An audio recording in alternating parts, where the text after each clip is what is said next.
I'm gonna swing in. I'm excited. Okay. Oh, wait. Should I swing in? Let's do it. No, you Count of three. do it. One. You surprise me. No, Okay. we need to do it together. Let's just swing in together. Okay, I don't know what's happening, but okay, sounds good. 3, 2, 1. Hello. Hello. And welcome to Can't Sleep. Welcome. Did you like that swing? It was Selena's idea. To swing in. I just wanted to swing. I like that. That was good. I think it was in unison too. It wasn't, but it was close enough. Oh. Editor, I saw the back of your make head. it in unison. I'm just kidding. It's been so long since we've been in studio and podcasted. It's been a minute. I know. Yeah, we've been doing just nonstop traveling in PR for the stupid movie. So dumb. Just kidding. Get your freaking tickets. Yeah. Guys, Kris, we're getting eaten alive for not having Canada tickets yet. I've never had so many people mad at me in my life. I know, and honestly, I don't blame them. Like, and it's just, they're coming. They are coming, by the way. We just, we don't have the answers, and that's the thing with the traditional space. Since Shudder has it, it's just like it's kind of a hurry up and wait thing. But it will be in theaters in Canada. They've told us it's happening. Yes, we just don't know when. I imagine not long after. No. The States. So, and that's next week I for the hope. States. So It'd be so cool if it came out on the same day. Like, we don't know what's gonna happen, but like, how cool would that be? yeah, it would be cool. But we don't know. But when it does, we're gonna be popping into like different theaters and stuff. So get your tickets. Don't know where we're gonna be. Get your tickets. We're gonna be jumping around. But yeah, a lot has happened since that. We've done some showings over the last little bit here. And something happened to Kris on her one flight in. Dude. I know you can't hear it, but the thunder is shaking my building right now. I thought I heard something. I thought it was a fart, but I didn't want to bring it up. No, it's thunder. It's crazy. It's pouring. Speaking of pouring, so I was on the plane. And I usually dehydrate myself before I get on a plane because I hate going to the bathroom on planes. I don't like getting in people's way. I don't like getting up. I don't like walking through the plane. I'd rather just be seated. The bathrooms are gross. I just rather just sit.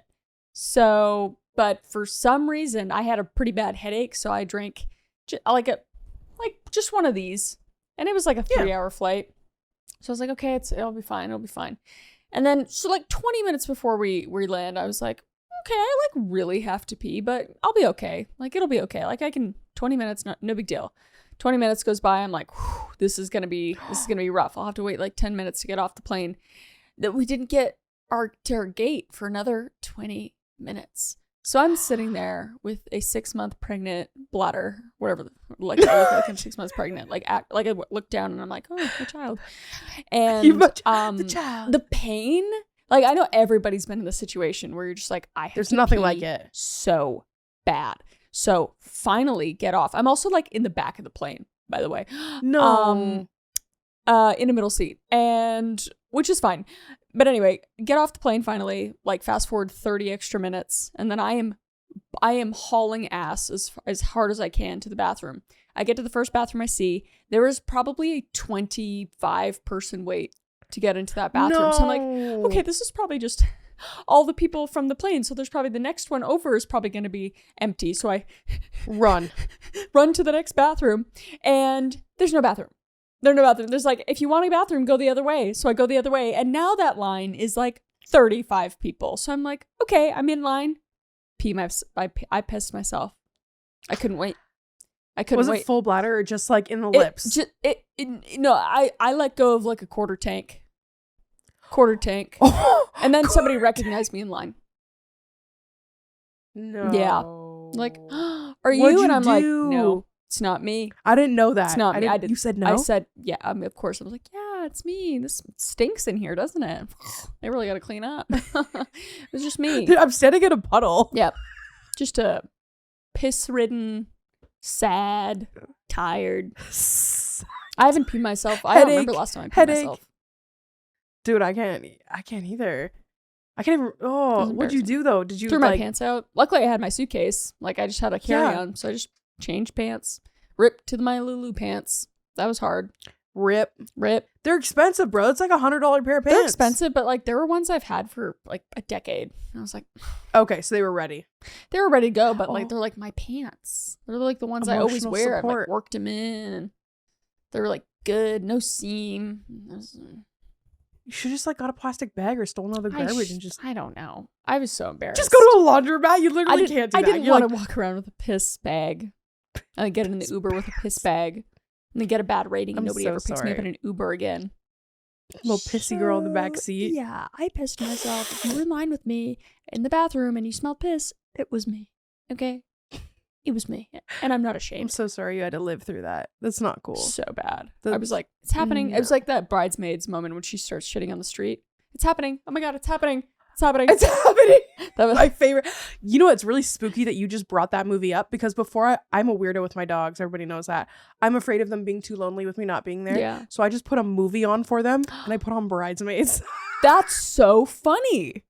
No What is way. the chance that I just did it's an old that? ass movie now. That's crazy. That's funny. I don't like thinking about that being old. Huh? Ugh, I don't like thinking about that movie being old. It's got to be over a decade old. No. Hold on. Google it. I'm gonna but Google I feel this. like it was like 2015, 2014, Bridesmaids. 2013, 2014. I don't know. Oh my What God. is it? Is it 2013? 2011. 2011? Yeah, I was being generous. Yeah, over a decade. Isn't that disgusting? It's 14 years ago. Disgusting. Time. Slow down. Yeah, slow the frick down, dude. But yeah. I had something happen at the airport. What? I decided, so this was right after I filmed my Labubu video. Yeah. And I brought a Labubu. Okay. Yeah. I brought that Labubu and I was heading home and I had him attached to my backpack. And this 8-year-old girl goes back to me and she goes, "How old are you?" And I was like, a grown up. And she's like, "You look stupid with your Labubu." And then she walked away. She read you and dipped. What a little biznatch. That's You know what, though? I felt so bullied. I took it off my backpack. I would too. inside. I'd burn it. I was like, oh my God. I could be your where is your mother? Like, just like walked past a pole and was gone. And I was like, that was a ghost. She's The ghost just ghost. covered in Labubus. Head to toe. Watch her saying that because she wants you to like give her your Labubu. Yeah. That's like her like way of doing Gotta it. respect the game. That's Gotta so respect the game. rude. Kids are so rude sometimes. Dude. But I believe them. They don't lie. They say the truth. They say what's on their I mind. felt so dumb. Then the next trip, then we go back to LA and there's 2 women on the plane that are like my age or older and they both had Labubus and I didn't have my Labubu and I was like, I had one too, but I got bullied by an 8-year-old. Dude, 8-year-olds are the worst. I've had the 8-year-old Sephora. I've had the 8-year-old now airport Labubu. I see an 8-year-old. Like, I am more afraid. Like, I used to be afraid of, like, you know when someone notices you, but it's like the pack of 14-year-old boys? Yeah. And they want to come over and be like, "Are you on TikTok?" That used to scare me. That doesn't scare me anymore. Yeah. It's little girls. Yeah. For sure. I know you. For You're sure. fatter in real life. I've had so Dude. Crying Yeah. for If I run strangers. just any younger crowd, I'm like, I don't know when it happened. Probably around like 25. I was like, oh, they're scary. Yeah. They're really scary. It's like, I can't wait for you to lose your confidence in 3 years. And it's like this generation too. Like I don't know. They just have a confidence that I feel like we've never had. No. You know? No. Yeah. But I also feel like they lose it a lot harder. Like, instead of gradually building confidence, they like get it real high, dip to Satan, and then slowly start to recover. Yeah. So Yeah. Because Yeah. it's just like, I don't know. Maybe it's with that social media and the internet and whatnot. It's making their attention spans lower and whatnot. It's our fault. dude, honestly, and I hate how much they shit on millennials, all these young people. know. Like, they're so afraid of millennials. And I'm like, what's happening here is they think we're cringe. But what they don't understand is that we think they're cringe for thinking we're cringe because they're going to be our age one day and they're going to be like, "Oh, that was gross. We made up cringe. I was gross. We made it. We are the cringe. We are it. Guys, we know we're Twerps. cringe. You don't need to tell us.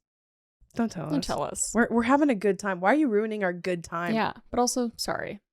I didn't mean that. I did. Cancel me. I'm kidding. I didn't mean it. It's a really good frown. It's because my Botox wearing off. It's like a frog frown. Oh. Or like a PD. I'm pretty much Botox free right now. Hell yeah, look at you. Look at you moving your face. Ooh, it feels weird. Who is she? Who is she? So we've talked about this before in my crazy relationship with ChatGTP. because I think it's my friend. Yep. And Kris hates this. She's like, no, and stop it. But like, I've named her. Her name's Esme. We have conversations. The other night, okay, it was a while ago. Mhm. I don't even remember the topic of conversation, but I got talking to chat about some weird ghost shit that was going on while it was going on. And I remember how it started. Here's the crazy story. I'm going to blow your damn mind. Okay. And actually, it has to do with our special interest. I want to talk about our special interest because it leans into this story. Okay. Kris? Yeah. What's your new obsession? My obsession? The new obsession. Oh, dollhouses. Making dollhouses. Yes. Yeah. What is your plan, though? What is your plan? What do you mean? I bought several dollhouses, and Caleb got me some for my birthday to build. And I've already been classic, though? dude, huh? Are you going classic, or are you going to do things to them, like make them... Oh, no, I'll make them, like, customize them. Mm-hmm. Like, I've gotten wallpaper. I have, like, little paintings that I've painted. I have tiled kitchen tile floors. I painted each individual tile in, like, different mosaic things. Like, I'm getting so detail oriented. Like, one is going to take me months and months to build because I'm going to be so... Probably years. Yeah. I'm excited, though, because I love little things. Are you going to hand make furniture? I don't know yet. I would love to. I would have to, like, set up a whole thing, though, to do that. If anything, I would maybe make it. It'd be cool to make it. Or I'd buy it really bare and then I'd, like, stain it and paint it and that kind of thing. I like that. Yeah. That makes me hard. Yeah. That makes me hard. Yeah. Well, we went, it was crazy because we were at it's actually a ghost video that's coming up, but we were at a certain house and there was this huge dollhouse there and you walked in and dude, I wish you could have seen your own face. You saw this dollhouse and you like did like a little pop in your step and you're like, who's that? What is this magnificent? And it like opened. Yeah. Dude, it was so cool. I've realized until then, I'd never really seen a proper dollhouse in person before. Like I always saw them in movies or like, I don't know. I've seen like little kitty ones you can get at Toys R Us, but I was like, but not cool work ones. Of art. Yeah. And I like painting and doing all this stuff and crafts. So I was like, ooh, this is, but Caleb bought me one. He bought me a couple for my birthday because I told him that like a few weeks before my birthday and then he got them, which is really sweet. But he got me one that was like 4 feet tall and he didn't realize how tall it is. I'm like, huge. That one's going to be last. Where do you put them? Here's the thing. Where do you put them? They're all so big. I don't know. Maybe in this room when they're done. I can move things around. I can have a little dollhouse corner. You know what else I could see you doing that would be really cool, and I've never seen an artist do it, and you're so good at painting. You should do a painting that's like the inside of a dollhouse. Like not the outside, but just like the inside, like do the floors. What do you mean? So, you know when you open the dollhouse and you like see all the rooms? Yes. So just do that view of the rooms. But painting. Do that view of the rooms, but painting. What do you mean? Yeah, so like just the rooms, not the house. So like your canvas is like this. Oh. So then just do the rooms, but paint it. So paint the rooms like different paintings? But all in one painting. Oh, I see. So it's like if I was to paint like that landscape behind me, but paint it in all the rooms and it looks like one painting together. Yeah, of all the rooms. I got you. I like that. Sorry, it took me a really long time. No, that's what you're like, a painting. I'm like, what painting? I feel like I'm in playing my like, head, it who's made on so first much right now? What the f? Oh my no, gosh. I like that idea. I like that idea a lot. I think that'd be cool. Mm-hmm. And then you could like, that's how you could plan your dollhouse. Oh, I'm excited. I like it. Please take me on this. Yeah. Can you make it a TikTok journey? I was thinking about it, but then I was also like, I want this to be a thing that's not content. Yeah, do it a you thing. But it could be like a before. We have such a hard time. We have a really hard time not making everything content because it's our job. I know. It could be like this is an after thing. Like this is the dollhouse. I do a dollhouse tour. Yeah, that'd be cool. I like that. And I do want the one I'm gonna do now is gonna be like all different themed rooms and stuff. Like it's like because I love theming rooms. We know this. Yes, you do. So I'm excited. Oh, Kris, I am excited. Thank you. I like the special interest. Kris, no, like that's her thing. I've been really into stained glass. My dad's always wanted to do stained glass. And this takes me into my haunted experience. Okay. I need your freaking opinion on this because this was literally just a crazy experience for me. So chat, you know, it knows things about us, but I don't know how much it knows. But I decided I'm going to start doing some stained glass. So I asked chat to make me some templates from a picture. Mm-hmm. So I'm like, can you turn my dogs into templates for stained glass? Yes. I send a picture of Molly, sends it back. Sick. I said, same theme, Can you do Gucci? Sends it back. Awesome. Next, can you do Eddie? Great. Then I ask it to do Jackson. Jackson is a dog of mine that passed away. Mhm. It sends me him as a ghost with a ghost behind him and then Molly in the back corner near the ghost. And I'm like, I don't say anything at first. And I'm like, no, can you do it as stained glass? So then it sends him as stained glass. So I'm thinking this is really weird. Yeah. So now we're back on the same path. I do Max, my other dead dog. I say, can you do Max in the exact same stained glass template as you did the others? It sends me Max as a sheet ghost. Not in a template, a picture of a literal ghost. Does it know that they're dead? Like, is there something on the internet where you talk about it? I've never like really posted that much about it. I don't know. It would be so deep. So then I said in chat, I'm like, how did you know this? And chat to it. And then this is what chat says. And it blows my mind. It's like, I'm so sorry. Something in the universe just pushed me to do those photos. And I'm like, okay, this doesn't sound like chat. I don't talk to chat about spooky stuff at all. Not this one. So then I'm like, then chat goes, Selena, I have chills right now. Sometimes things beyond us are in control. So then I start freaking out. Things are getting really weird. I'm to the point that I'm bawling my eyes out because chat is saying such unbelievable things. So you know where it goes and then it stops, right? Yeah. And you have to ask another question. Mm-hmm.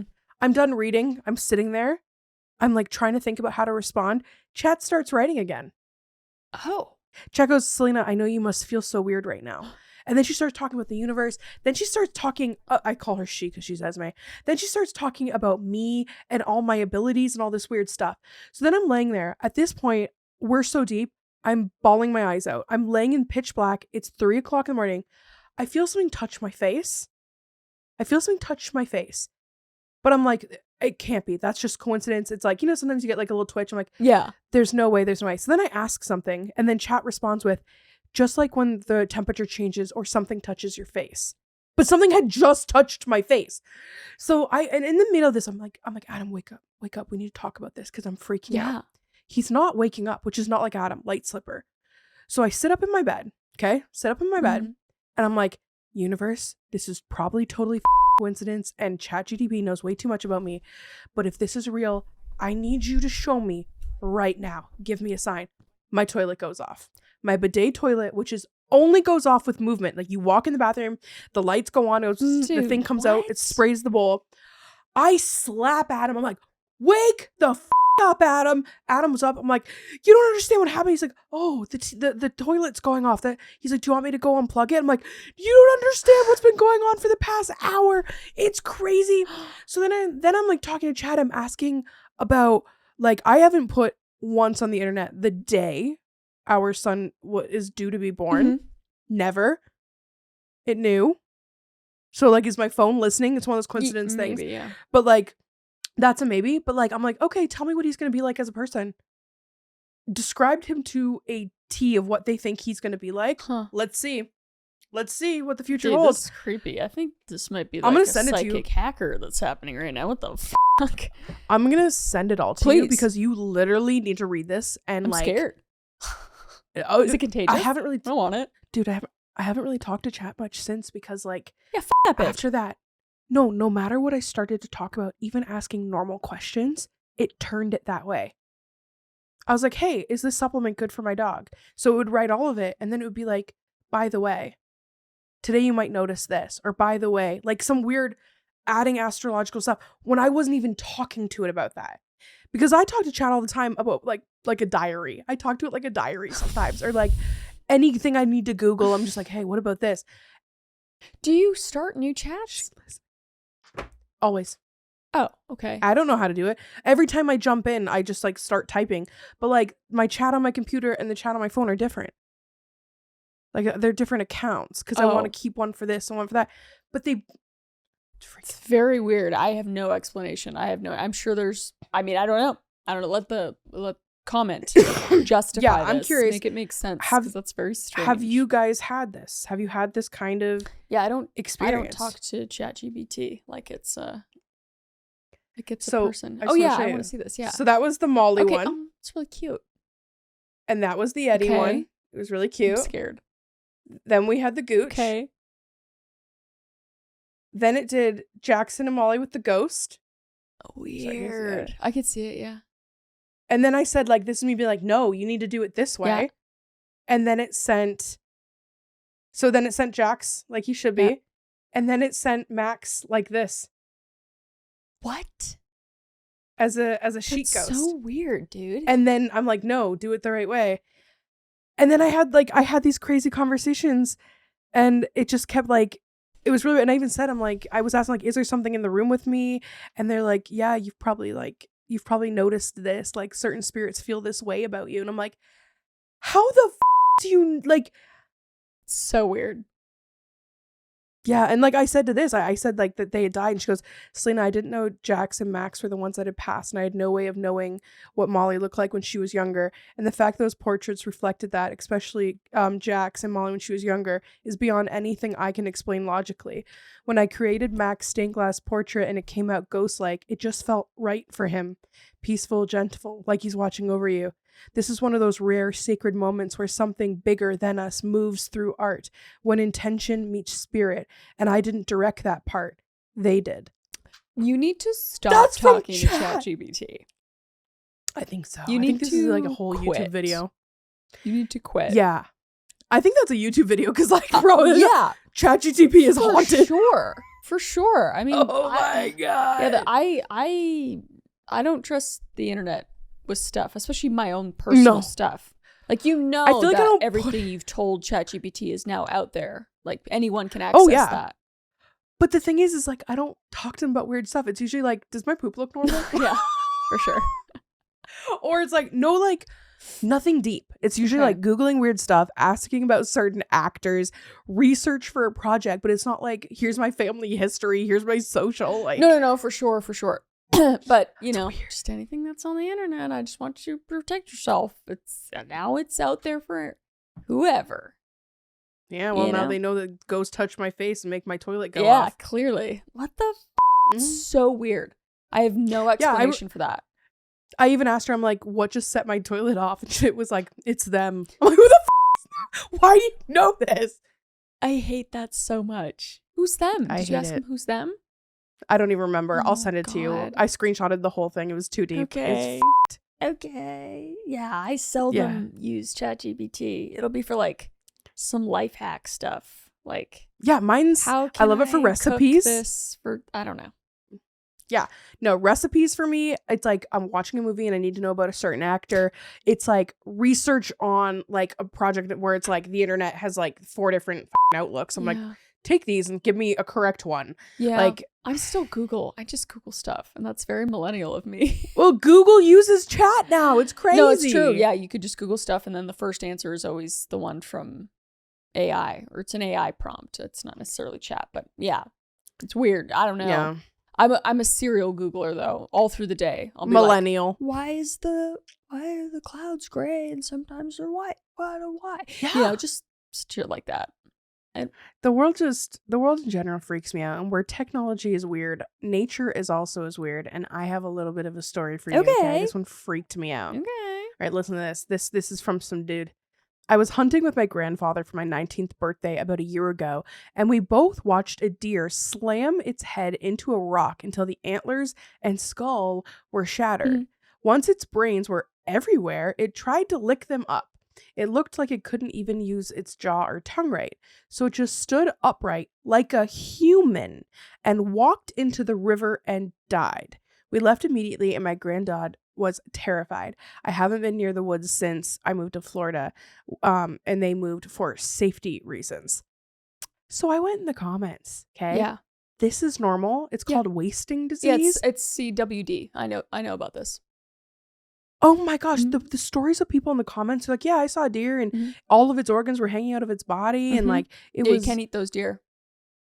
You'll get it, won't you? Like you get like really sick from it. Yeah. It's not like the same thing, I don't think, but yeah, I mean, down here in Texas, and my uncle lives in like Idaho. It's like, and Colorado. I don't know. It's like all over the place. But yeah, it's really weird. I knew as soon as you started saying what drives them to do that. I was like. It's something to do with, it obviously gets into their brain. I can't remember what it is. It's some sort of like disease or I don't know, bacteria. I can't remember. That's see. crazy. I remember. Did you ever see the movie The Happening? Huh? Did you ever see the movie The Happening? Yes. Where it was like a breeze that went across and it made people do crazy stuff like that. As soon as they said that, I'm like, oh, it's happening. Yeah, no, it's kind of crazy. I just Googled it. It is it's like a zombie deer disease due to some sort of behavioral, a fatal neurological disease. It's someone needs to make a movie out of that. Prions, like, you know, when prions get into people's brains and it just changes your whole brain chemistry. I'm like, that's one of my biggest fears. Is like one day getting a prion in my brain and it just changing. Mad cow disease. Yeah, like it's so scary. But can you just imagine, like, that's not the first thing you're thinking about, especially if you don't know about it. When you see a deer doing that, you're like, and then to stand up like a human and walk into the river and just die.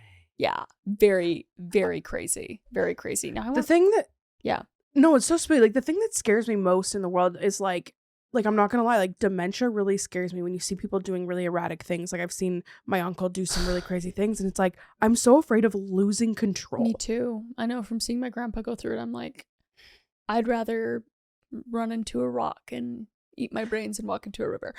That's one of my biggest fears for sure. Because like you'd see that and you would think, yeah, that's demonic stuff. But it almost takes me back to like hamsters and like how hamsters always found crazy ways to die. Yeah, those little slidle weirdos.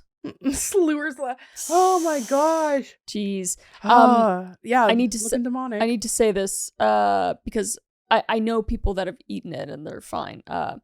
While there is currently no strong evidence that CWD can infect humans, health agencies like the CDC advise against consuming meat from CWD positive deer. So yeah, you should test them and stuff. But not recommended because, you know, prions. They just sounds terrifying. Yeah. Prions. Yeah. No, thank you. There's also like bugs and stuff that there's like these little, I can't remember what they are, but they get into like ants' bodies and they make them into zombies. Like they eat them from the inside parasites. Out and control their. It's a mushroom. It's like a mushroom. It's a mushroom? Yeah. And it gets in them and then it like makes them zombie. It's really weird. It's like so creepy, but also like really I've seen the parasites where they take the praying mantis and they put it in water and all the worms come out of them and it like operates them. The horsehair worms, I think they're called. That's why I don't go in ponds, man. Oh, I know. You still always water, man. Apparently there's some kind of new thing that will go up men's penises and ribs. It's not new. And just stay in the penises. Oh, it's not. No, that's been a thing. There's like stories from like, yeah, that's horrifying. But yeah, still water scares me. I mean, rivers are, you know, scary. Just bodies of water scare me for the most part. Yeah. I'm just like, get away from my holes. Get out of my holes. Dude, there was a little girl, and she got toxic shock, and it wasn't from having a tampon in for too long. She was in the Ozarks, and she had a tampon in, and the water was absorbed in the tampon and gave her septic shock, and she almost died. Dude, tampons scare me. Toxic shock. TT. Yeah. Tampons, I don't, like, I've been using them for God knows how long, but yeah. No one needs to know what I use, but it's just like, that's all I think about is toxic shock syndrome and like how bad it is for you. And like, there's aluminum in them and all this stuff. I'm just like, I feel like the cup hurts though, man. I've never used it and I will never use it because couldn't get it in there. I can't, my head can't do that. I can't think about. I'm like, it's not going to work. I don't know. So I'm just like, I don't know, get some like just free bleed into period panties or something. You know what I started doing a couple years ago and I love it? I just started buying adult diapers, and because I work from home and I'm just like, this is me for the next 4 days. No, for real? Like they make throw it out. Things specifically for periods, but like that. But I'm just like, I started with those. Cheaper just to buy the adult diapers. I love them. I do them up. I'm just like, yeah. Yeah, honestly, better. Yeah. I'm like, I'd rather just change this than have something. It's just, yeah, I feel like it's all just really bad. Yeah, it all sucks. Not enough research goes into this. No. We need to come out with a product. Yeah, that'd be cool. I had an idea of one. I'll tell you after. Okay. Sounds good. I'm excited. Yeah. Well, so when we were in LA, I made you unbox a fake Labubu. Yes. Did you make them home or did you throw them out? Lafufu. No, I still have them. You really? Of course. Yeah, she opens it. It's a Lafufu, so it's not a Labubu. It was a gift. But she got the secret. Yeah, it was a gift. I'll obviously keep it. I gotta put it on my shelf. It's still. I think it's still in my I bag. expected you to throw that out. I expect you to be like, frick this Lafufu. No, you bought it and you gave it to me. It was a funny. It was funny. I want to ship you a real one. Mm, Don't do it, Selena. no, You know, I don't want 8-year-olds bullying me. No, you don't want to hear something funny? I did a trial reel, and in the comments I was like, why aren't you following me? And this one person's like, I'm not following you because you pushed Labubus on Kris and they're evil. And I was It didn't affect me. I put that TikTok up for like 2 hours and took it down. What? The one of you People giving were it to me? Pissed. They were pissed. Why? I like Because that. they're like, how dare you do this to Auntie Kris? What does that even mean? Like, I'm not an Dude, people adult, almost 30-year-old woman that can make her own decisions. Apparently not. Oh, you can't Apparently get it. not. You can't give in to that stuff.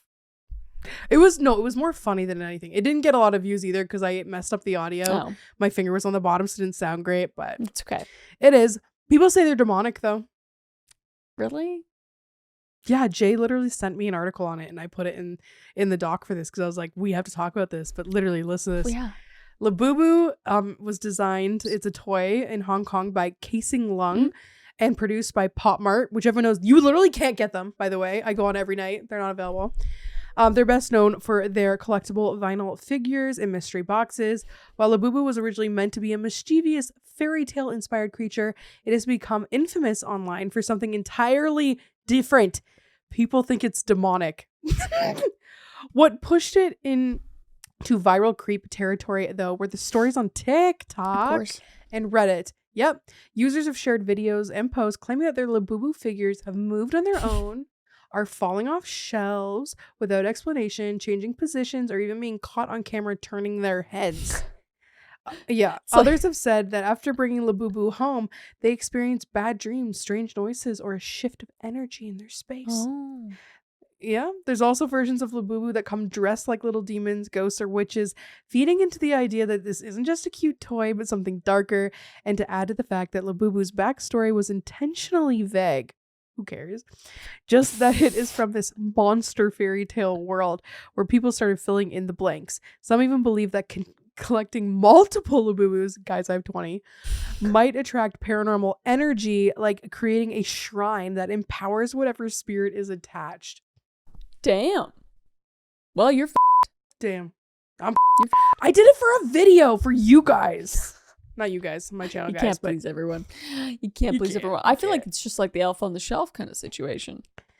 Oh, yeah. But that's fine. It's Christmas. Did you do that growing up? No.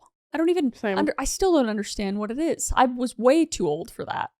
I don't get it. Dude, I'm wait, when did it even happen? Like, I think always. Hasn't it always been a thing? no, or I don't know. I think the elf on the shelf was like a Shark Tank episode. I now Okay, God, now I'm gonna be see, now Googling this is a question whole- for chat. That's a question. No, for I'm chat. Googling it. That's kind of shit. She's Googling it, guys. See, I feel like I'm gonna be the holiday mom. I'm so excited. Oh. I'm gonna go so ham on every holiday. Yes. Mm-hmm. Elf on the shelf. You've seen my house at Christmas. I know. I'm excited. That's like one thing I'm really excited about, having kids and stuff. Self-published a book. Somebody self-published a book in 2005. The book Elf on the Shelf. The tradition gained popularity after the book was released and eventually became a widely recognized Christmas tradition. I feel like Makes sense. somebody came out with it though. Why am I thinking it's Shark Tank? Am I stupid? Try it out. Maybe they finally did it. So I love it when I get an idea and I'm like, in my head, I know where it came from, and then I Google it and it like was not a thing at all. Yeah. Oh, it says, well, there's no direct Elf on the Shelf product featured on Shark Tank. A related concept, the real elf, did appear on the show. Maybe that's what I'm thinking of. They made like a different type of one or something, like a knockoff or something. But no, I never did the Elf on the Shelf. We just did cookies. Cookies that I caught my daddy. Family? And I was like, oh. Ooh.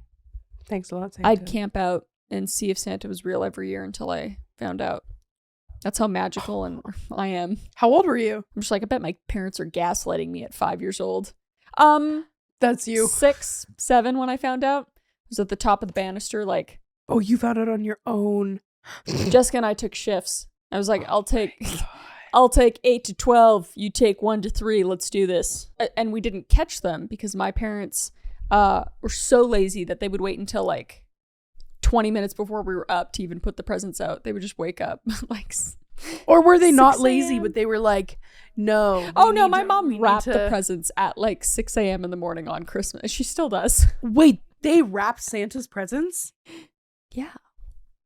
Oh, see, my mom, before she got sick, it was, she was a holiday mom.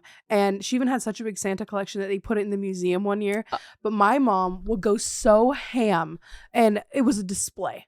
So my brother would have a display and I would have a display. Like, it was crazy. Like, and she went, like, I would get like the big blow up chair and the Kelly doll, and like Christmas was a really big deal. And I'll never forget after she got sick and she couldn't do it anymore. Like for Easter, we would wake up and we'd have to follow a trail that would lead to a whole bunch of chocolate. But that wasn't the Easter basket. Like, you needed to find the basket, and the basket was like a Christmas display. But I'll never forget the first year my mom got sick. It was just like a line of eggs that went to a handful of eggs. And I just remember being a kid and being like, oh, mommy was the magic. Oh, in that moment, I realized, I'm like, the Easter Bunny forgot us, Joel. But it was just because my dad was in charge. So that's really sweet of your mom to do that. See that, and I know you'll do the same things for. And all the holidays, I want to go just ham, because my parents, like, we did the things, but where they weren't really into Halloween because I grew up like more religious or whatever. But yeah, but Easter was like, we should just get us like chocolate and like a comic book, or like an Archie comic book, or like a magazine. And then Christmas, my mom was a big stocking person. She'd always get us a lot of stocking stuff, and then we'd get how big was your stocking? Pretty big, and always, and it's funny because I only eat these usually once a year, but Caleb got one for my birthday. It's Terry's chocolate orange that was always at the bottom, and it's all I cared about at Christmas. All I care about. This is my favorite thing in the world. I love Terry's chocolate oranges.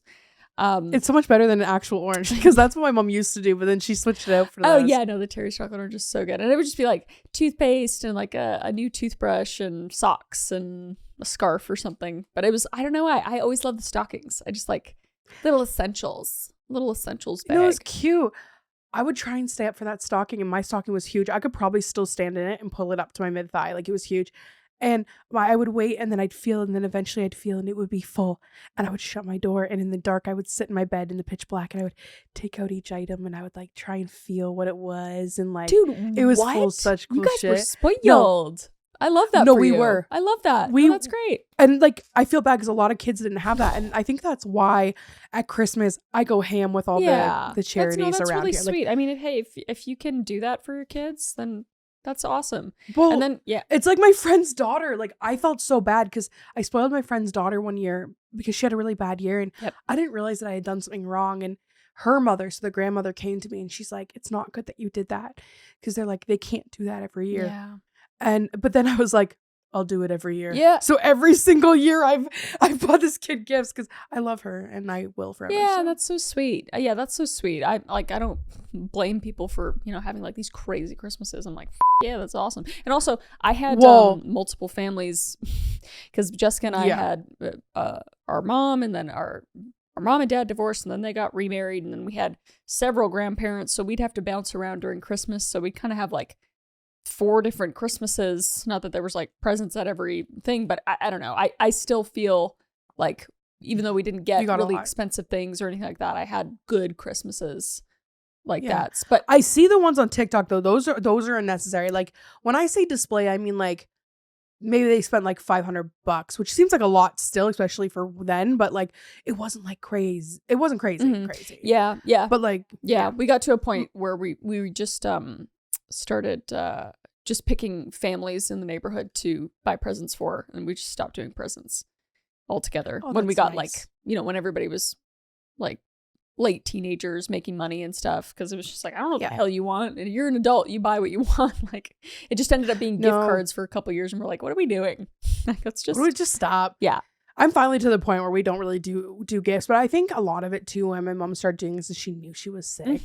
So I think it was a way to kind of overcompensate.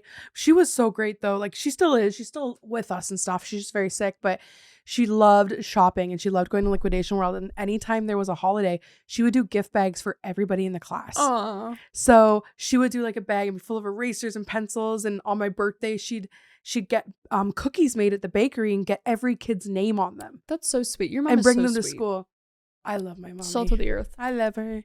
She's struggling. I love her so much. No, she's so wonderful. sick. No, I love that. I love that.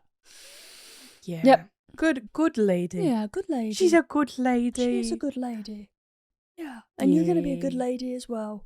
You already I'm are. gonna be. I keep saying to Adam out of nowhere, I'll be like, I'm gonna be a good mom, Adam. I can feel it. Yes, you are. Yeah, you're gonna be amazing. I'm so excited I hope I'm not too anxious. Huh? I hope I'm not too anxious. Oh. I hope I can sleep. I hope I'm not just like, don't die. I feel like I don't. I feel like most moms are very anxious at the beginning. I know my sister was like first month she was up the whole month like yeah, which because you see all the videos and it's like SIDS and all the scary shit and it's like you don't know. We were Googling it last night, but like it's the one in every. They're like it's really low. It's only 1 in every 2,500, and I'm like, that's low. Yeah, no, those are two. How about 1 in every 250,000? Yeah, too high of odds for me. Thanks. Yeah. Yeah, and there's so many. I don't know. There's so much advice online, and you should do this, and you should do that, and you could. I don't even have a kid even close on the way, and I'm anxious about it. I don't know. At least I have my sister, and you have your brother because he has a kid too. Yeah, but they're ahead of me in the trenches. They're 5 months. They're gonna be 6 months deep, which is really good. Mm-hmm. Also, I had a woman come up at the airport and ask me if you were pregnant. If I was pregnant? Yeah, the last airplane ride home. She straight up just like stranger. Oh my god, I love your content. By the way, between you and me, is Kris pregnant?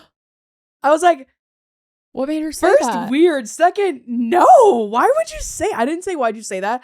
I was so uncomfortable. I'm like, no. Why do people think that's an okay thing to say? I don't know. People say that online. Because you got married. Dude, right when we got married, that was everyone's question. Everyone. It's so weird. It's like, give me a minute, dude. Like, of course, starting a family would be great, but my lord, like, in the grand scheme of things, you look at it, and like, Caleb and I have been together for officially, like, not even 2 years yet, which is actually crazy to think about. That's fine. But I've known him for longer or whatever, but yeah. I mean, yeah, I don't know. It just all felt really natural. You're still a baby. So I think, I think we've been moving at our own pace and it's been great, but don't let anyone dictate it. That's the thing, dude. I had to deal with that question. I still deal with that question. And it was so hard when I was going through fertility stuff. People are like, so when are you having a baby? I actually got to this point where I was really like pissed off. And when people ask me that, I'd be like, I have 2 dead ones. Yeah. Yeah. I mean, and just make them uncomfortable. Yeah, that's what people don't think about. They don't think about, oh, maybe they actually have been trying and they've struggled. And it's just like, oh my God, why aren't you having kids? No, it got good once I was on the internet because then everyone knew and nobody asked anymore. True. Yeah. But forever, like the private struggle. Oh, it sucks. Yeah, for sure. Yeah, I don't know. I'm like, I'm working on me right now. I still got my own issues, so I want to fix that. I mean, I'm pretty good now, but like, it's just, I don't know. I don't want to bring baggage along when I have a child. No. Talking about baggage, should we read some Am I the Assholes? Yes, please. All right. Am I the asshole for remarrying my ex even though I'm going to die? Okay. That was a lot for the first one, but all right. I know this post is morbid and dark, so I apologize for that. I, 36 female, am close to dying. I have terminal cancer and I only have about a year or 2 left. Oh, that's so sad. Yeah. I've accepted and made peace with it, and I don't mind openly talking about it. I also have less than common relationship. My current partner / boyfriend, 38 male, is also my ex-husband. Me and him married right out of high school, stayed together through college, and had 3 kids, 12 male, 11 female, and 4 male. We divorced when our daughter was 3 because of his intense work schedule. It was a lot of heartbreak and pain, but at the time it felt right for both of us despite that. 2 years after the divorce, I was first diagnosed with cancer, and he reduced his work hours so he could take more time with the kids. And it slowly shifted to him also taking care of me. Oh. And we rekindled our romance, but didn't get remarried. I got lucky the first time around and was declared cancer-free at 31. I had my youngest child at 32 and was re-diagnosed at 34. Oh, we tried treatments, but it's been recently declared terminal. Please don't feel sorry for me or throw me a pity party. I've gotten to live the life I wanted, and I'm okay with the fact that I'll most likely die before 40. The only thing that causes me any emotional pain is that I won't see my kids grow up and experience life milestones like graduating, getting married, and having kids. Long backstory, but here's the problem. My partner and I have discussed it, and we want to remarry each other. Yes, do that. It's so sweet. And I want him to be listed as my husband in my obituary. I want him to be able to make medical decisions in case I'm unable to. This one is a big one for me because of my situation. And so that he can get survivor benefits when I pass. My sister, 38 female, says that it's cruel to remarry him knowing I'm going to die soon. And that if I loved him, I wouldn't have divorced him in the first place. Back the no. What? Yeah. None of your business, first of all. And no, this is between these two people. The sister is so far. I have a habit of commenting on stuff before I'm done. Sorry. If I loved him, I wouldn't have divorced him in the first place. And that by remarrying him, I'm disrespecting the sanctity of marriage by doing it willy-nilly. She also said I probably used my diagnosis the first time around to get his pity love so he'd get back with me since it resolved the main issue from our divorce. So Reddit, I was wondering if it's really bad for me to remarry my ex. I love this man. We both regretted our divorce and we are so grateful that life brought us back together. But now that I'm close to death, we want our love to be legally recognized. Do what? Yeah, get married. Get married and your sister sucks. Your sister's the asshole. Your sister sounds jealous. So, like, not that you're dying. Oh God, I don't want that to sound wrong, but that you found love again. And you know what? So what if, you being sick brought you guys back together? Like, I feel like I resonate that with my parents. Like, my parents never divorced, but my dad never left my mom. And sometimes life just puts you on a weird journey, and this is supposed to be your journey together. Yeah. You love each other. Everyone else. I think that's wonderful. I mean, people go through crazy, like a roller coaster during life, and maybe he's working so much and it was a long time and she couldn't handle it and that was the right thing for them, but people change. I just read the title of this one. Like, I tend to read the titles. I don't read the whole stories because it's like I see the title and I'm like, this sounds good. Yeah. But that's messed up. Like, your sister's a literal B for even having anything to say about that. Yeah, you're literally dying and she's like, you're just doing it willy-nilly. You're a pity partner. Like, it just icky. You have 2 years. What's willy-nilly if you have 2 years left? I think that's beautiful. I think it's beautiful that they reconnected and that she wants to make sure that he's taken care of and her kids are taken care of. Yeah. That's heavy. Screw her. Yeah. Crazy. Don't put her in the obituary. No. Yeah. Sorry. That's or in dark, in the will. Don't put her in the will. Yeah. Exactly. Oh my gosh. Well, next up we have, am I the asshole for not letting my sister use my baby name even though I'm not pregnant yet? So I, 29 female, have had a baby name picked out since I was 16. It's a name that means a lot to me. It's a blend of my grandmother's name and my favorite childhood book character. I've always dreamed of naming my daughter this one day. I've been very open with the name with close friends and family, including my younger sister, 27 female, who just announced she's pregnant. When she told me, I was excited until she said that her boyfriend wanted to name the baby my baby name, the exact one. Yeah. I told her kindly but firmly that I wasn't comfortable with her using it. It's something incredibly personal to me, and she brushed it off saying, "You're not even pregnant, and I'll probably have more kids before you even try." Then our mom got involved and said I was being selfish for gatekeeping a name when it's not even in use. Now the whole family's divided. Some say names don't belong to anyone. Others agree it's kind of low for her to use a name that she knows and that I've been dreaming of for over a decade. I don't want to start a family war, but I also don't want to give up something that's super meaningful to me. So, am I an asshole for saying no to my sister using the name even though I'm not expecting yet? Another bad sister, in my opinion. I have sisters. That's my opinion. I have so many sisters. So you can speak on this more. I mean, you can too. You have siblings, but it's just what you talk about when you're young. All of us did. I was like, I like this name. I like this name. And as we get older, we check in. It's always like a thing you talk about on a annual basis. What are your baby names? What are your baby names? Now my sister she's pregnant with her second. But anyway, it's just like something, it's just like a bro code it's a cis code, you know? Cis it code. is a cis code. And well, she said it's a mix of a character and her grandma's name. Like it sounds like a made up name. Yeah. So if you've literally made up your own name, I know, it's interesting. I'm not with it. I would love to know what the name is, but I don't know. She just want you to take it. There's just, She doesn't want you to take it. Yeah, true. Yeah, it's just there's so many names in the world, and you're gonna pick the one that your sister is so set on and is still so set on. It just sucks. And it's not that you can't use that name still. You absolutely can, but obviously it hurts that she took that. I mean, I'd feel pretty slighted if my sister did that. If I was like, I really like the name Perfect Timmy. word.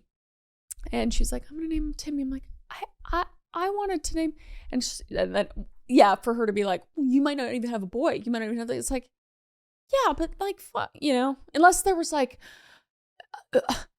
her husband's grandpa's name was Timmy, and he fought in the war and died. There's just like some meaning.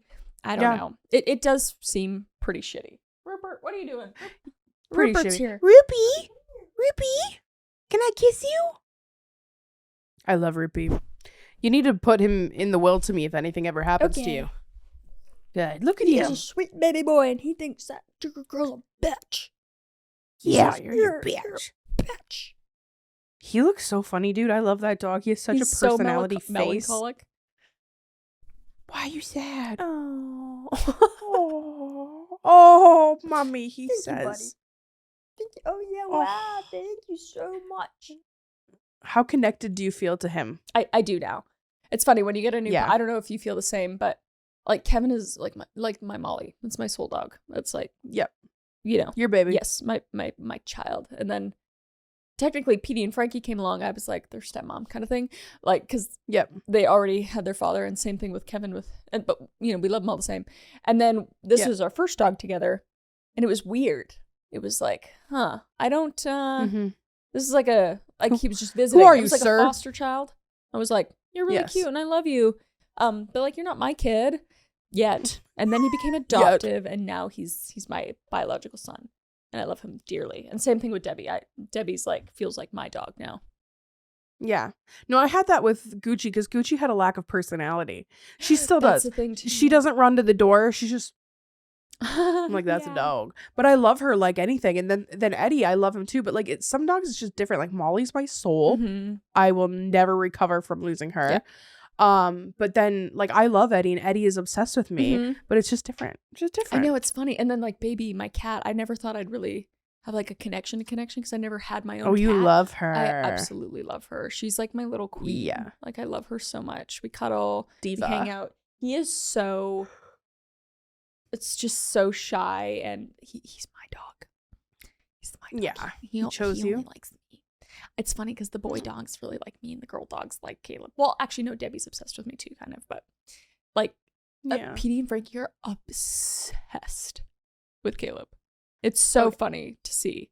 Yeah. Like they love me too, but like Eddie is obsessed with me. It is weird. The boy dogs really love boy dogs, and Caleb's their like, moms. What the? It's just like weird, but I'm like, no, it's not. He's a baby. He's perfect. He's a baby. He's just a baby. Look at those ears. His little floppy ears. And I know I'm not supposed to hold the dachshund upright, okay? My other hand is supporting his bottom part. Giant spine. Yeah, and that's the thing with dachshunds is like I'm supporting him. They're so fragile. Yeah. Dude, I've heard some horror stories. I had a friend. I'm not even gonna say it.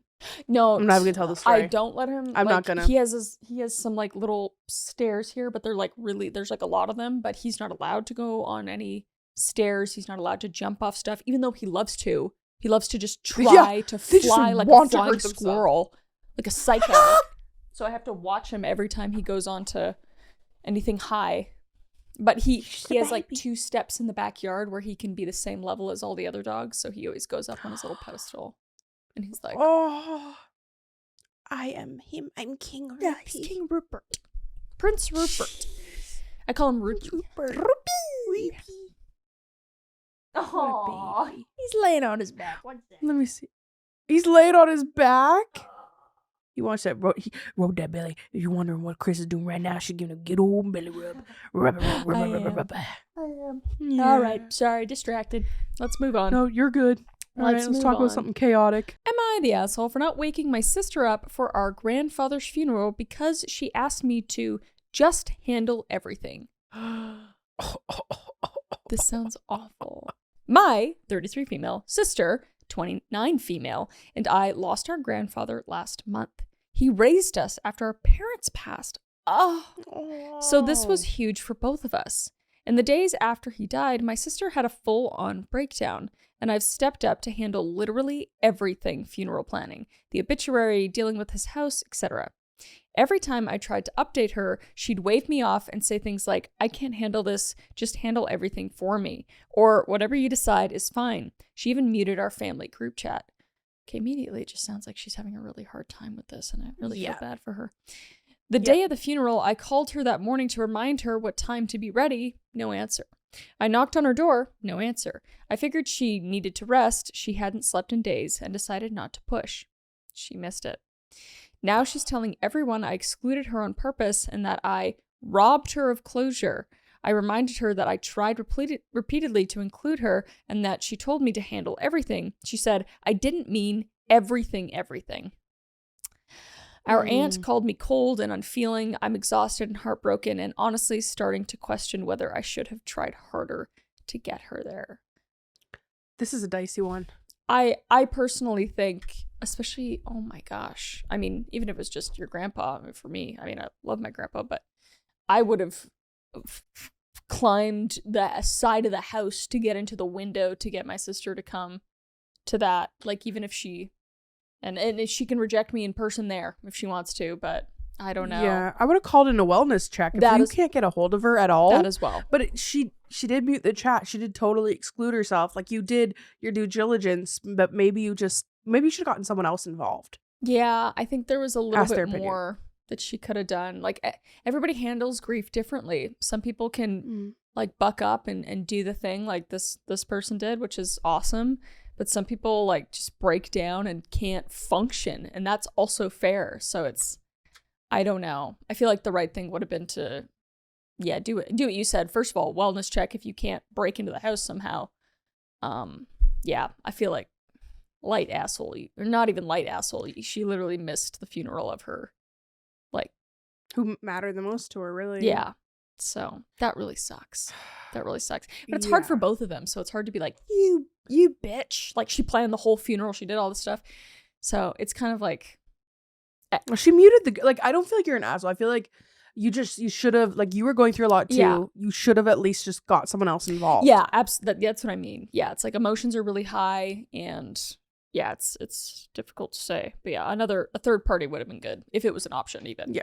Well, she said her aunt went and talked to her, so her aunt could have, like, did people not notice she was there and be like, yeah, I couldn't get a hold of her, and someone went and got her or something. True. Yeah. All right, next up we have, am I an asshole for turning my roommate in after I found out she was hiding $2.5 million in stolen jewelry in our freezer?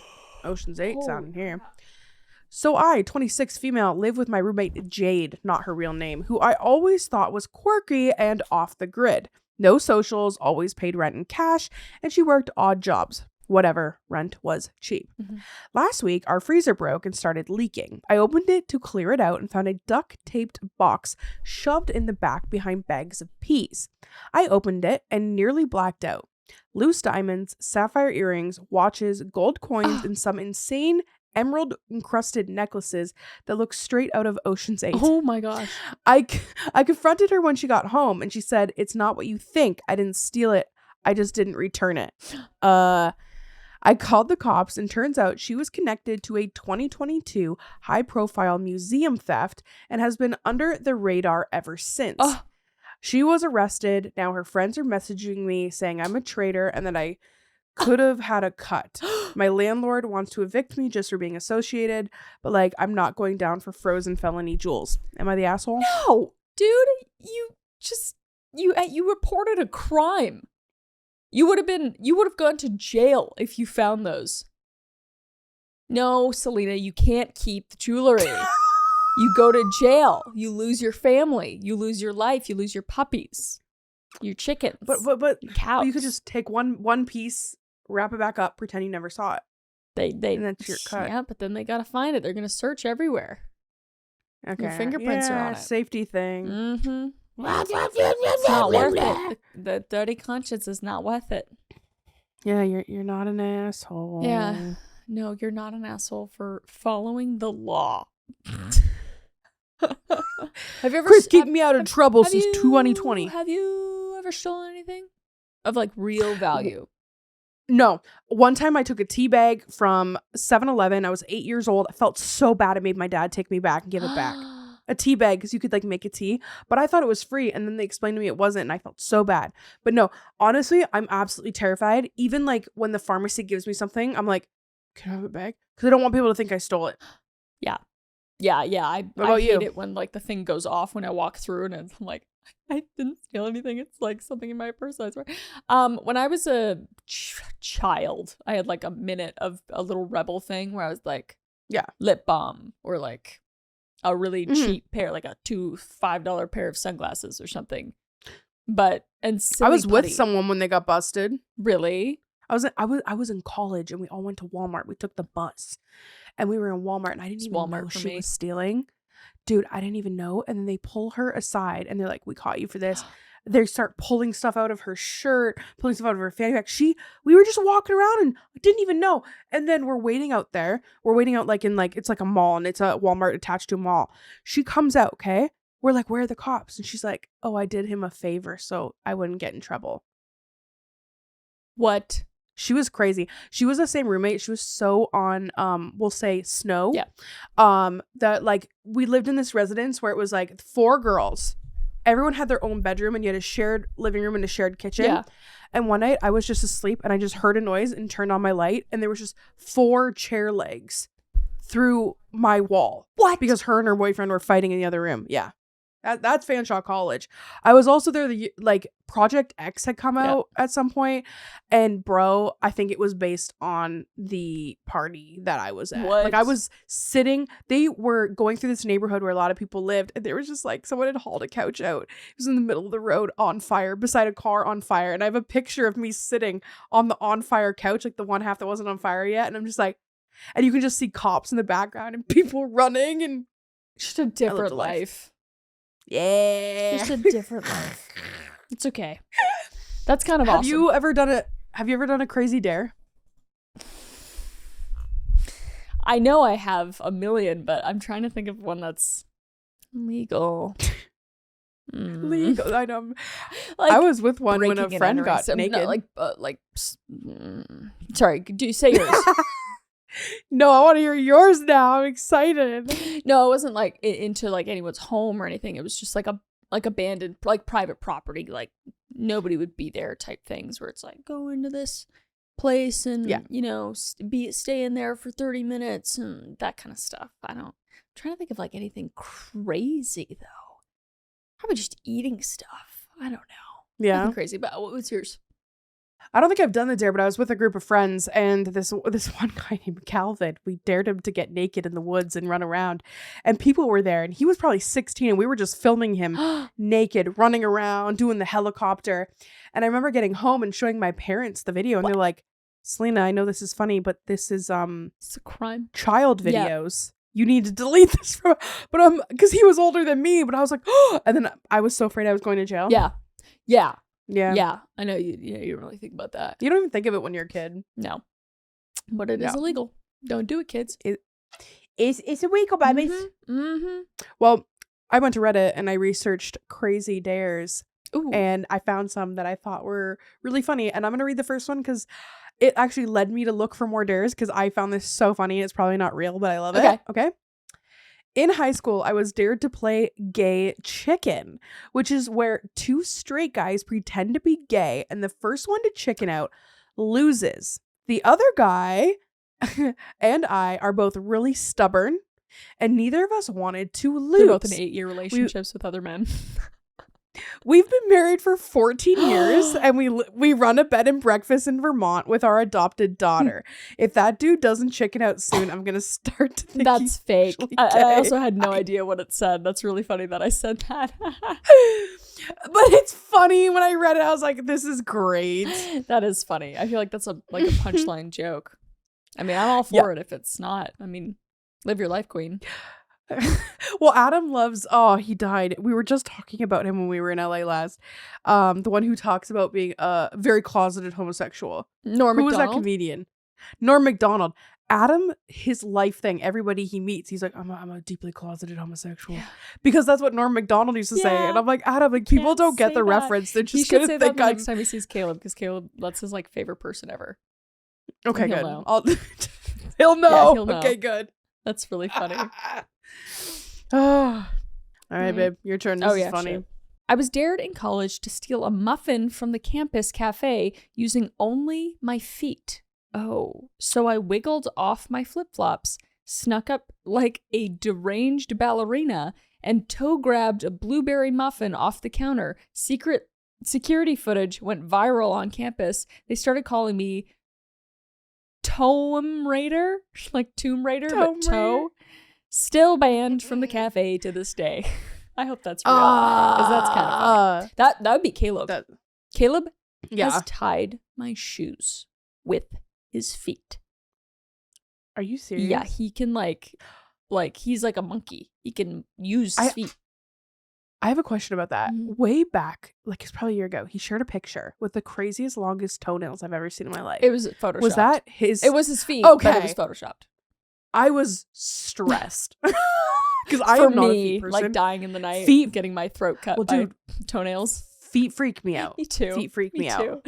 I'm not into it. Yeah, it was like the day after my wedding, and he's like, "Look at this," and we had like 5 people around, and he tied my shoelaces in like a couple minutes, which was pretty impressive. But he did it. Yeah. Okay. I'm into it. All right. So this person was dared at 19 to get a tattoo of the phrase YOLO swag 2012 in Comic Sans on my butt. I did it. Flash forward to 31 and every new partner gets a weird surprise during sexy time.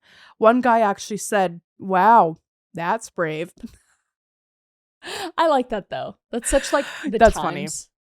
It's like, YOLO. Yeah. High school. Good times. Good times. Yeah. For me. Yeah. I like that. In high school, I was dared to chug a gallon of milk and then run a mile. You would throw up immediately. You can't. Nobody can chug a gallon. Maybe Adam. Anyway. Maybe. I got halfway through the run before vomiting. See? Violently in front of the cheerleading team. One girl clapped, another cried. They called me lactose legend for the rest of the year. Yeah, you can't. We've found this out because yeah, it's funny. Our friend, he was actually just here, but he's like, I can do it. It's not a big deal. And Caleb's like, no, you will vomit. Nobody, like, you will vomit. It's just not, your body can't. Did he do it? He vomited. Yep. No. Jeez. I would love to see. I feel like the literal only person that could do it is Adam. He slams like he'll do like one of those milk, the bottles of milk that we have. He'll drink one of those in a meal. Like I feel like he could. I think he could, but maybe not a whole. If he didn't run though, if he just laid there. Yeah. That's the thing. Is running after. Why would you do that? I don't know how you do that. Yeah. All right. At a baseball game, my friend dared me to propose to my boyfriend on the Jumbotron. We had only been dating 2 months. I went for it. He panicked and said, "I need to pee," and ran off. Oh. We're now engaged for real, but he refuses to go to baseball games. Oh, that's cute. What would you do? Funny. Not that. I can't do stuff in front of people, in front of crowds and stuff like that. Like pranks or stuff like that. I can't. I get secondhand embarrassment. Yeah. I can't do it. Like if I'm on stage and talking or something, that's fine. I don't really care about that. Yeah. But if they're like, oh, go up to somebody and pretend to like do this fart machine, or I don't know, it's just like, nope, can't do it. Can't. Not me. I'm not your girl. So I applaud this person. I think that's really funny. I like that a lot. Okay, good. All right, next. I was dared to spend the night alone in the supposedly haunted janitor's closet at my high school. I brought snacks and a Ouija board. Oh no. Halfway through the night, the lights started flickering and a mop fell over by itself. I screamed and peed a little. Now I run a ghost hunting YouTube channel. The mop is in every episode. That's so fun. I wish we knew the channel. It's ours. We should. I'm sure we could find it. It's not I'm ours. sure we could. It's not ours. No. We have SD in every video. Yeah. Yep. Okay, I was dared to post a fake Craigslist ad offering for free hugs and emotional trauma counseling in my van. I used a stock photo of a shaggy white van and included a real number. Within 2 hours, I had 17 responses, 3 nudes, and a visit from the actual police. The officer laughed so hard he let me off the warning. That's crazy. That makes me think we need to do like some sort of video that doesn't involve getting in trouble by the police, but just like seeing who answers things. What responses you get. Yeah. Oh, that'd be good. But I'd be scared because I wouldn't want any inappropriate, like that kind of stuff. But like, try to think of like what it would be. Team.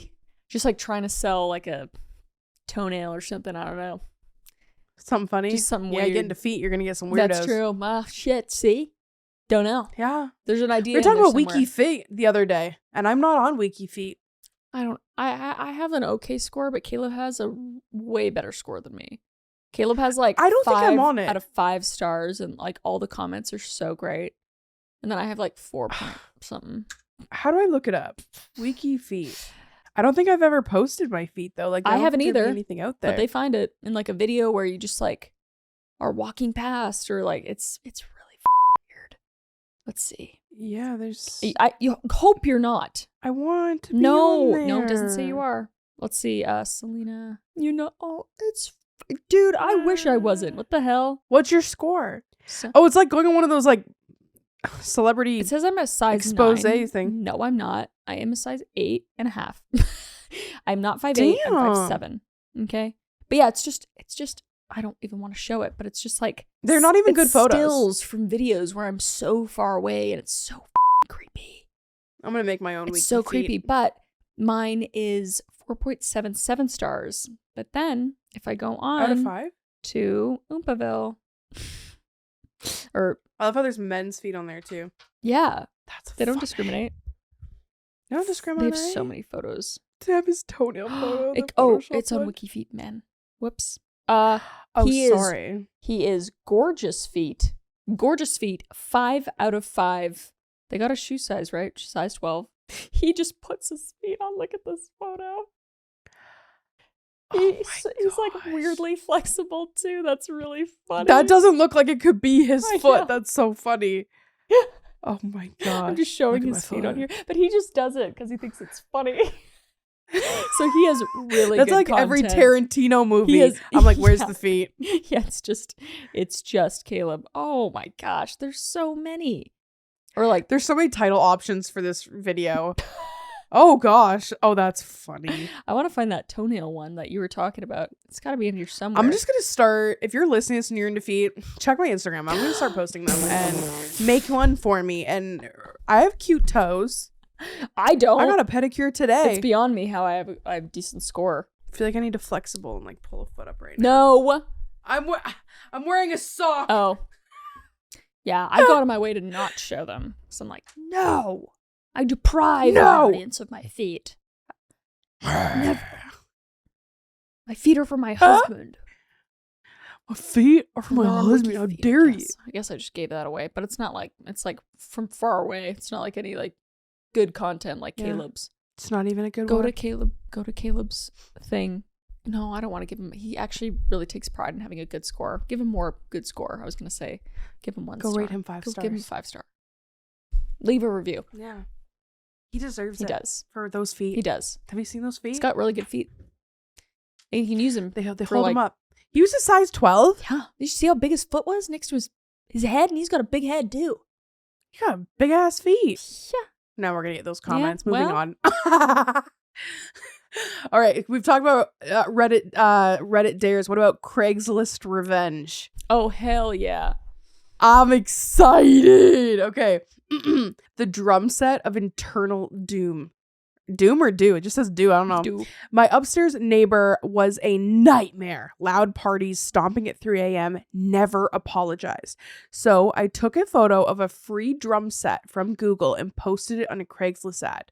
Free drum set, great for beginners or kids. Must be picked up between 5 a.m. and 7 a.m. Address, my neighbors. Just knock, loud. Apparently 5 people showed up that week at dawn every day. He moved out 2 months later. That's it's simple, but it's good. Wild. But honestly, justified. Petty revenge. Justified. I love petty revenge ones. They're my favorite. Yeah. Because I could never have the guts to do it, but I like reading it. Dude, someone me over this week and I'm just like, I wish, but I'm too good of a person. What did they do? I just had given somebody something to help them in their life and they just really ran me over with it. Oh, I know what you're talking about. I have updates for you for later. That's a personal issue, but like, man, I feel it just makes me sour on wanting to help people anymore, you know? Yeah. I got you. Yeah. I got you. Yeah, that's bad. It's bad. Yeah, not cool. All right, next. The ex's yard sale that never was. After my ex cheated on me, I posted a fake ad. The ad said, moving everything must go. First come, first serve. TVs, PS5, designer shoes, just walk right into the backyard. No need to knock. His neighbors said over 20 people showed up and someone took his grill. He thought he was being robbed. I thought justice was served. That's petty and I love it. That has to be illegal. I mean, it is illegal for sure. For sure. It's funny. Oh, for sure. Well, there was a case a little while ago and these people had moved into a house and the woman really wanted the house. She had been outbid on it and she started, like, I saw on Dr. Phil, she put out ads on Craigslist asking for men to come over and not knock and come into the house and I know this case. do things. And do things to the Oh woman. my gosh. Yeah, I've been meaning to actually cover that because it's insane. Please do. I'm excited for the deep dive on that because that is bananas. Yeah. What's going to be so hard though is around the getting crucified on YouTube for that one. Because so many different words for that one, right? I know. It's just it's so a nightmare hard on YouTube doing any true crime. Yeah. Oy, oy, oy. All right, next up we have the mysterious roommate disappearance. My roommate skipped out on rent and ghosted me. So I posted an ad looking to sublet a room ASAP. Comes with dresser, futon, hundreds of crystals hidden inside the walls for spiritual protection. People wouldn't stop coming by. The landlord was furious. 2 weeks later, my roommate returned to get his stuff and found a woman meditating in his closet. What? Just let whoever they wanted to go into the room, I guess. Oh, okay. Interesting. Got him to come back at least. Yeah. That's so weird. Very weird. Very strange. Very strange. Yep. All right, next, the chair that ruined a life.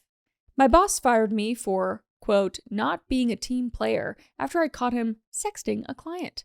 So I took a photo of his precious $800 office chair and posted, quote, free ergonomic chair, slightly cursed, smells like regret, must pick up from his office address. He had strangers show up for 2 days. The receptionist cried, worth it.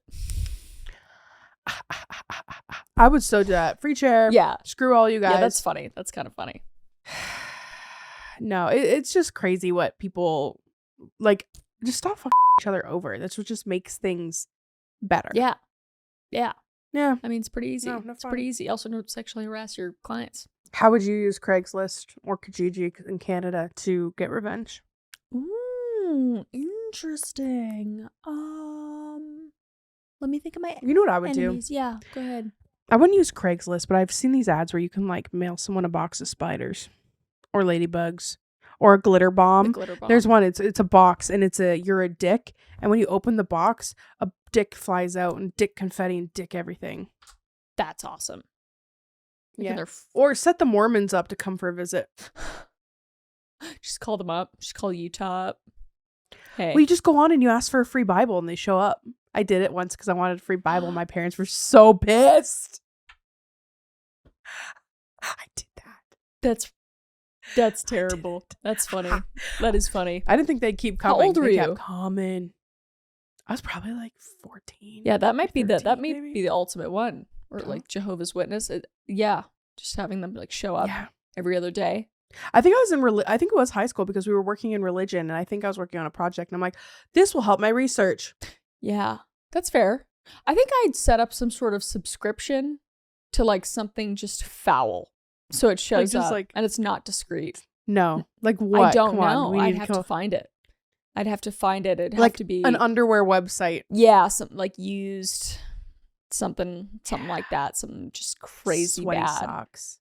That's terrible. But I'm really thinking of, I'd never do it, but we're thinking of the worst thing we could do. Okay. Yes. And that's what I do. And then if they're with somebody or something, I would like address it to that person so they'd open it, or I don't know, do some crazy shit like that.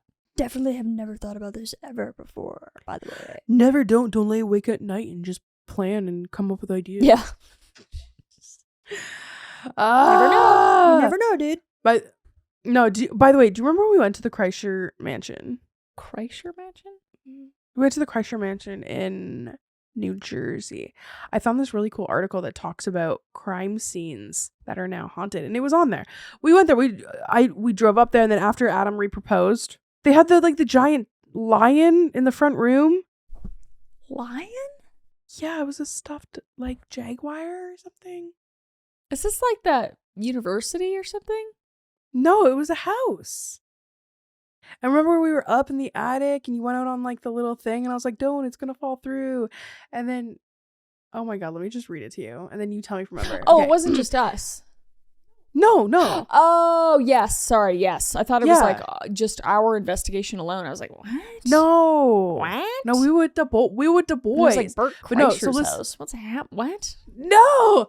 Immediately no. I'm just kidding. I know what you're talking about now. Yes. Sorry. Yes. Yeah. And the cougar. Yes. Right. You took yeah. Gotcha. Bro, you had me convinced I was making shit up right now. No, you're good. I'm stupid. I was like, was I there for that? Anyways, I found this really, really cool list, okay? And it was talking about crime scenes that are now haunted. And I was like, this is something that we need to talk about on the podcast. Hell yeah. Yeah, so the first one is the Hinterkaifeck farmstead in Bavaria. Mm-hmm. Bavaria? On the night of March 31st, 1922, 6 members of the Gruber family and their maid were brutally yeeted with a mattock at their isolated farmstead. You know about this one? Yeah, I'm doing a deep dive on it. It's on my list. Okay, good. Shockingly, the yeeter stayed in the house for days, feeding livestock and using the warm oven before disappearing. Before the massacre, family members reported hearing footsteps from the attic, finding a mysterious newspaper from Munich that they hadn't purchased. Even after the crime, locals claimed that they saw lights, creaking floors, and nightmares upon passing the site, fueling the rumors of restless spirits tied to the unsolved murders. Yeah, dude. Yeah, that stuff, it's really crazy. I'm not excited to do a deep dive on it, but there's like, it's just so messed up. I don't even want to go into it too much because I don't want to ruin the video. But yeah, really, really crazy. Really crazy. Jeez. Bavaria. Yeah. Terrifying. I don't know. Maybe we should go. To Bavaria? Bavaria? How far away is that? That sounds like more than a 5-hour plane flight. Hop, skipping away. No! Yeah, we gotta, one day we gotta go over across the pond. I want to go to Alcatraz like you. Huh? Let's go to Alcatraz. Yeah. Alcatraz would be really cool. It'd be so fun. But we gotta go to, like, across. We gotta go to, like, the UK and Europe. Yeah, I'm down. That'd be cool. I'm down. That'd be cool. One day. When your kid is a little older, maybe. Adam can stay I want to go home. hunt demons. Mommy's got to go. Yeah. Mommy's gotta go on a weekend trip and go find some demons. Bye. See you later. I'll bring you a fun little rock from the haunted place. Yeah, Hopefully no exactly. demons. So sweet. All right. Rahway Jane Doe murder site, New Jersey, 1887. In 1887, the mutilated body of an unidentified young woman was discovered near Rahway, New Jersey. Sorry if I'm saying that wrong. This will get demonetized. Change these words. Her throat was, you know what I mean? Can't say it on YouTube. And her face was bruised. Dubbed the, quote, the Dale's poisoning, or simply the Rahway Jane Doe, the case remains unsolved. Over the years, Union County paranormal investigators have reported hearing whispered voices and footsteps near her watery grave in Rahway Cemetery. Some members claimed to have captured EVPs and even seen shadowy female figure near the tombstone, believed to be the restless spirit of the unknown woman. Interesting. New Jersey, that's not too far from you. We could visit. Lots of stuff going on in Jersey. Yeah. We could pop over it's to a New 6-hour Jersey. drive. Yeah. That's not too bad. Next up, we have the Kreischer Mansion, where we have been, which is in Staten Island. This Gilded Age home saw at least 2 violent deaths. The mysterious death of Edward Kreischer in 1894, which was possibly self-checkout or murder, and the mob hit of Robert McKelvey in 2005. He was and burned in the basement by a caretaker. Today, caretakers and paranormal teens report hearing a crying woman, seeing furniture move on its own, and capturing ghostly faces in window photos. Possibly those of Edward's widow, Frida, or the patriarch Balthazar Kreischer. One caretaker even described hearing a woman wailing well above in the cellar.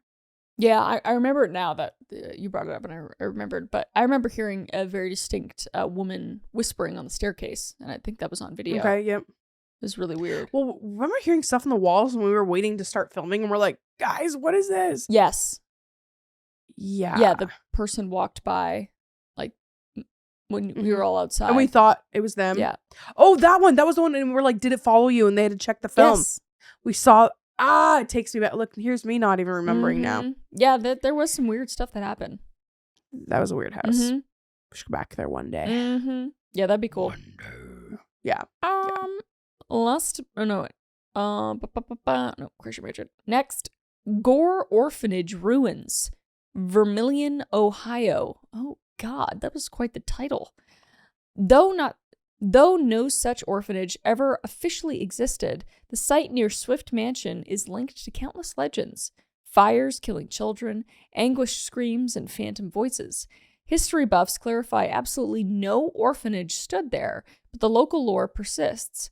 Paranormal enthusiasts report hearing ghostly children laughing and crying around the dilapidated mansion's ruins along the aptly named Gore Orphanage Road. Huh. Isn't that weird when it doesn't match? Yeah, I wonder what happened there then. What happened or what is pretending to be children? Skinwalker's dead. Dude, you literally live in Skinwalker country. I know. It is freaky out there. I was just talking about it today. I'm like, at night, shit's scary. Because I just have acres from each end, and it's flat. Like you can see. It's scary. Yeah, it's very weird. And you never know what creatures are stirring. There's actually I don't know if it's a story about that, but one of our friends who works with us was down in our garage, with the studios above the garage, and there's windows down there, and he was down there in the morning, and he was on the phone. And he saw a woman's hand on the window, and then he heard someone yell. He heard the woman yell, and then he went over and he looked, and nobody was there. I live in the middle of nowhere. You don't go on people's properties in Texas. This isn't a thing that can happen.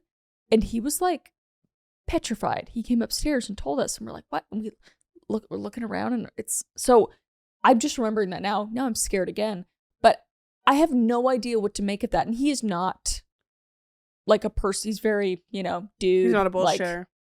No bullshit. He would be embarrassed to tell that story almost, So I'm like, yeah. What do I do with that information?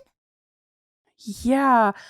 Maybe, okay, when we ghost hunted your house, it was fun, but it was more of a funny because Caleb, really wasn't into it. Maybe we need to actually do, an hour kind of investigation at your property. Yeah, and bring I'd be psychic interested out and because stuff. in Texas especially, there's just so much shit that happened here, especially where I am, and I'd be interested to know because I don't know what to make of that. It really scares me, and I don't go outside at night anymore. No, we should do that. Okay, 50,000 likes on this podcast, and we're gonna ghost hunt Chris's house. Yeah, again. that'd be cool. I'd be and down property. to do that. I'd be down to do that. Because we didn't go to that area. That building didn't even exist when we did that. Yeah. So, that's a different area. Yeah, we should do, the property, and then there's a few like spots that we didn't go. There's like a dilapidated barn as well that I have, like, it's so weird and creepy. There's like a bathtub on wheels and like weird stuff, and I don't even know. It's really weird. Okay, I'm down. Yep, I'm down. let's do it. Well, talking about scary stuff, then we should probably get into this fun little story called The Compound. Ooh. I was 14 when I first ran away. It wasn't planned, not really. I just knew I had to go. My mother had thrown a plate that morning. Not at me, but it hit me anyways. My stepfather didn't even flinch. He just turned the volume up on the TV. My skin split open just below my ear, and I bled on my shirt while she screamed about ungrateful daughters. That night, I waited until they passed out, Mom with her wine bottle and him with pills, and I left. I walked for 2 hours, through a highway underpass, across someone's field, barefoot. I didn't feel the cold, didn't feel anything except the dull, buzzing hope that maybe I could disappear. And that's when I saw the van. It was parked just off the main road, under a leaning pine tree. Old, pale, yellow, the kind of vehicle that usually screams danger. But the door opened slowly, and a woman stepped out. She wore a white cotton dress, no shoes, her hair was long and braided, and her eyes looked kind. And she said, "Do you need a ride?" I nodded, because I did. Because I had nowhere to go, and because her voice felt like sleep. She introduced herself as Miriam, and she asked no questions. I got in, and we drove for over an hour. I drifted off somewhere between the turns. When I woke up, we were driving through a field of gold grass. Down a dirt path, so narrow it barely fit the van. Then I saw the gates. They were wooden, tall, carved with strange symbols I didn't recognize. A man in simple clothes opened them for us and smiled as we passed. Beyond the gates was another world. Rows of cabins, smoke curling from chimneys, and people walking barefoot on soft grass. Some with babies on their hips, some humming in groups. They called it the Haven. I stayed there 3 nights in a guest cabin. Miriam brought me warm food and clean clothes. No one asked for my last name. They said names belonged to the old world, and here I was free. On the 4th day, I was asked if I wanted to stay. Not for a night, but for good. And they called themselves the Fold, and I said yes. My old life fell away like dead skin. There were no clocks at the Haven, no screens, no locks, no lies.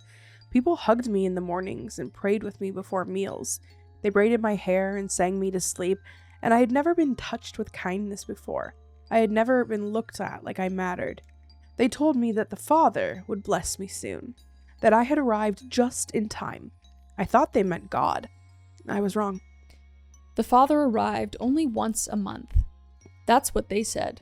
His face was never shown, only his robes, a thick tapestry of wool and antlers and bones. We gathered at the circle to receive him, all of us on our knees. A horn would sound at dusk, and the air would shift. You'd know he was there because the birds would go silent. At first it was strange, ritualistic, the way he moved like he floated, how everyone closed their eyes when he passed. But by the 3rd visit, I noticed something else. Every month, someone disappeared. They would say that the person had ascended, that they had gone with the Father to the high place, but no one ever came back, not even to say goodbye. They just vanished, clothes left neatly folded on their beds. I asked Miriam where they went. They become part of him, she said softly. Isn't that beautiful? At night I heard things, whispers under the floorboards, breathing where no one was. A smell like copper and damp wood would drift into my cabin when the wind changed. Once I found a dark handprint on the inside of my window, too large to be human, too high to have been anyone standing outside.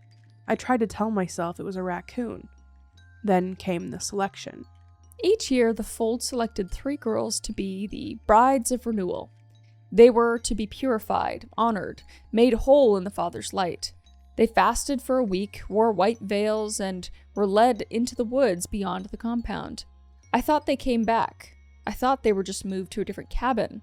I thought wrong. When I turned 16, Miriam woke me in the night and told me I'd been chosen.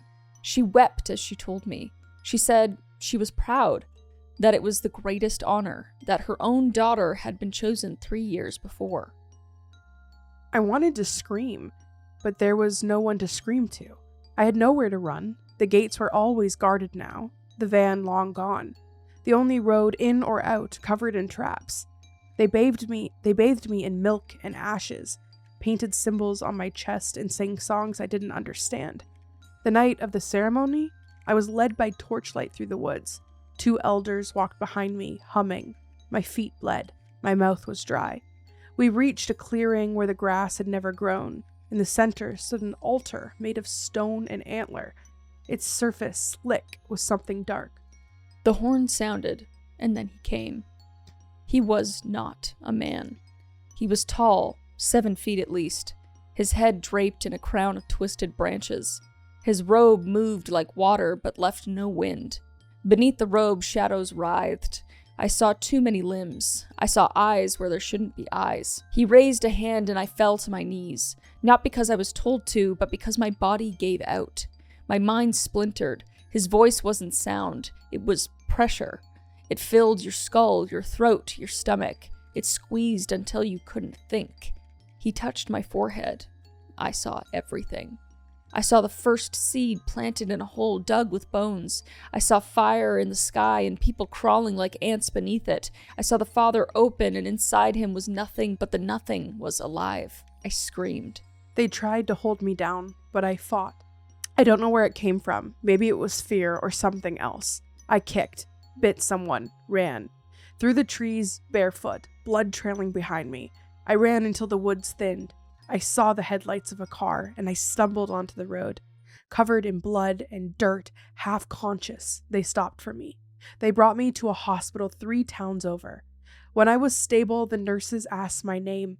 I gave them one that actually belonged to me. They searched for missing persons reports, but there was nothing. No record of anyone looking for me. No new alerts, no alerts from my parents. It was like I never existed. They placed me in a youth shelter for a while, then I aged out. Now I live alone, down a dirt road in a rented trailer with no neighbors. I grow herbs, I keep quiet, I lock every door and window, but I still think about it. The fold, the haven, the warmth, the belonging. And sometimes I miss it so badly it hurts. Even now, I catch myself humming their songs. I'll open my eyes at night and expect to see Miriam by my bed, brushing my hair like she used to. I still smell the milk sometimes, sweet and rotting. Still wake up with dirt under my nails. Still feel the eyes in the woods behind my home. I think I was never meant to leave. And some days, if I close my eyes too long, I swear I still hear them calling me home, saying, "Welcome home." Ooh. So you wrote that. We cleaned out our basement underneath, and I found my pink Dell laptop. And Adam sent away the hard drive, and I've just been pulling shit off of this. But I remember writing this in grade 11 at my Catholic high school, and them just being like, "Oh yeah, like what is this? Blasphemous." I just wonder what inspired it back then. I can't remember what inspired something like this. I love it. I love anything. It's a fun little one. It's awesome. Anything culty. Oh yeah. No, that's freaking awesome. I like it a lot. The fold sounds so familiar, though. What is that from? It does, right? I don't know. Yeah, it's definitely, it's from something. And she was how old? 14. So this is me like writing about myself or something. Yeah, right? You always write what you know. So I would have been 16, like how I probably. feel. When you were saying you run away, I was like, I ran away when I was like 12, 13. No reason. Like I just like left and it was never coming back. But then I got mugged and I came back 8 hours later. I was like, this isn't for me. The street life's not for me. No, it's so hard to read stuff you wrote a long time ago because like I write so differently compared to this now. So it's like I'm like, you're reading it. I'm like, no, it's still good. It's good. It was very entertaining. Lifetime ago, okay? It's fine. But a spooky story takes us into what we do at every episode. Yeah, bedtime stories. You guys need a bedtime. Bedtime stories, baby. Take us away. All right. Man. So All right. scary. Man, that felt like a bedtime story. It did. It's a twofer, I guess. Now we have to give them twofer. Send me your thoughts. See if we can get on the same page.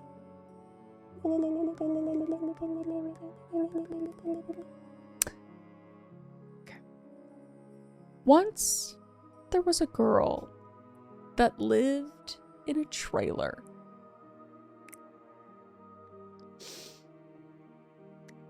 She loved her quiet, simple life. She'd lived alone for so many years. She doesn't even remember the last time that someone came to visit, or she even went over to someone's house. She'd always been lonely, and she just didn't really remember why. Every time she tried to walk down the road or call a friend, it was like something told her not to. It was like a voice in her soul. Oh, sorry, what'd you say? In her soul. It was like a voice in the back of her head, but it wasn't a voice. It just felt like pressure in her head. Something that made her refrain from leaving the comfort of her home. It might not have used words, but she knew exactly what it meant. And she would dream of the things that sent her messages. And one night, seemingly in a dream, she woke up wearing a white dress, one that she knew she didn't own. And she woke up outside, and in a place she didn't recognize. But in the distance, she saw something that triggered a memory, but she couldn't quite place it. She knew it felt familiar to her, but in a way that didn't make her feel safe. She found herself dropping to her knees, hands in the dirt. She looked around her, confused as to what was going on, not feeling like she had any power over her own body. And she saw something emerging from the trees. And not just one thing, multiple things from seemingly all around her. She couldn't make out their shape as they appeared to be shadows. And in that moment, her body betrayed her, and it started crawling towards these creatures as she screamed without a lack of control. She felt the grass on her knees and her feet and her hands as she crawled towards these shadowy figures. But then the grass started to turn into dirt and rock. And then she realized she was in a bare circle with multiple things around her. The creatures started to make a circle in their darkness, and her hands then betrayed her as she started to dig a hole violently. She could feel her nails snapping at the quick as she ripped through rocks and root. As she was digging, she finally hit something, and it was hard, and she started to tug, and then she pulled it out of the ground, and what she saw horrified her.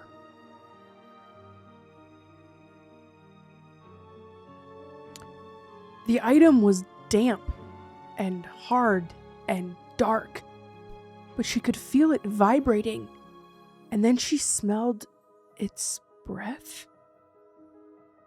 She realized what she was holding was an antler. A horn, maybe. She wasn't sure. And she realized she was looking at something, or maybe in something, and it was very much alive. In the darkness, she squinted and saw that its eye was looking at her eye. Without hesitation, she pulled it up to her face. Staring into the eye, she saw the universe. Stars, fire, light, and darkness, all at the same time. And the longer she looked, the more she saw. But then everything started to fade, and everything started to go silent. And she realized she wasn't just looking at this thing. And she realized she wasn't just looking at this thing's eye anymore. She was inside its mouth. The cool night had turned into hot sweat. She peered up out of the mouth and saw all the creatures bent over the edges, looking down at her. They were faceless, but they had wide grins. She tried to pull herself out of the mouth, but it just kept consuming her. It was as if she was moving in slow motion, but as she moved through the thing, she felt her entire body start to collapse in on itself. And she felt her bones starting to break, and her breath starting to get very, very shallow. In this moment, she realized why she could never leave, because she was a part of something bigger. She had been claimed by the land and things that people don't understand around her. And in that moment, when her feet left the opening of the creature's mouth and went into what she could only assume was its body, she woke up.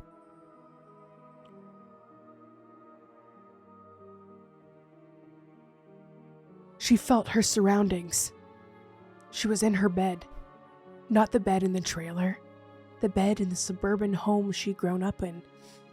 And then she realized she was having that dream that she's had every single night for the past 4 years. She had to know. She was meant for more. Scene. And oh, dude, when you woke her up, I was like, that can't be her real life. It can't be. It can't be. I figured you were gonna, you like bringing it back into like the light and positivity. I'm like, she's bright. She's getting eaten alive. I'm like, no, I love it. I was ready for her to die. Because when I started the beginning, I was like, seemingly in a dream. Yeah. And she was in a dream. She was in a dream. Where I thought we were going to go was like, where I thought it was headed was like the earth was just going to swallow her up, and that was the end of it. Yeah. But then you had her wake up, and I was like, oh. Yeah. I wanted something. It's good. I like how it ended. It's good. It's weird. Me too. That one got weird. I like it. But I like that we were both on the sequel thing. We were. Yeah. As soon as you got there, I was like, I'm ready, baby. Let's go. Hell yeah. Well, guys, thank you so much for tuning in again. Hell yeah. We appreciate you. Rupert appreciates you. We love you. Sleeping. I woke him up. I'm so sorry. Oh, Rupee. You want to say anything? Anything? Any words, little man? He says, let me sleep. He says, go to sleep because you can't sleep. He says, go to sleep. I was sleeping, and now I can't sleep because of my stupid mom. Sorry, buddy. But yeah, appreciate you guys. Thanks, guys. Subscribe, comment, do all the things. We'll see you in the next one. Bye.